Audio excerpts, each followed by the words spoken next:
വചനം പറയുന്നു എപ്പോഴും ജയോത്സവമാണ്. അപ്പൊ ഒന്നാമത് ആ വാക്യത്തിൽ ഒരു വിശ്വാസ പ്രഖ്യാപനം കാണുന്നു.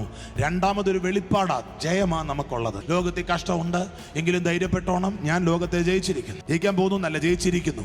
ജയിച്ചിരിക്കുന്നുള്ളതൊന്ന് പിരിച്ചെഴുതിക്കേ. ജയിച്ച് ഇരിക്കുന്നു, ജയിച്ച അധികം ഇരിക്കുന്നു സമം ജയിച്ചിരിക്കുന്നു. യേശു ജയിച്ചിട്ടിരിക്കുക, യേശു നിൽക്കുകയല്ല. അതിന്റെ കാര്യം എന്നറിയാമോ? Victory is already won. You are not about to win, you are beginning from his victory.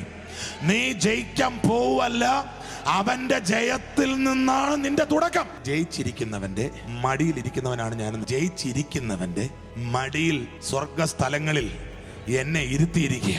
Hallelujah. ഇരുന്നാ മതി. We don't fight standing up, we fight as we rest in him. ഞാൻ എപ്പോഴും പറയാറുണ്ട്, ക്രിസ്തീയ ജീവിതം പരിശ്രമമല്ല, ക്രിസ്തീയ ജീവിതം അവനിൽ വിശ്രമിക്കുകയാണ്. You rest in him. ട്രസ്റ്റിൽ റെസ്റ്റ് ഉണ്ട്. കർത്താവ് പ്രവർത്തിക്കുമെന്ന ട്രസ്റ്റ് നിങ്ങൾക്കുണ്ടോ?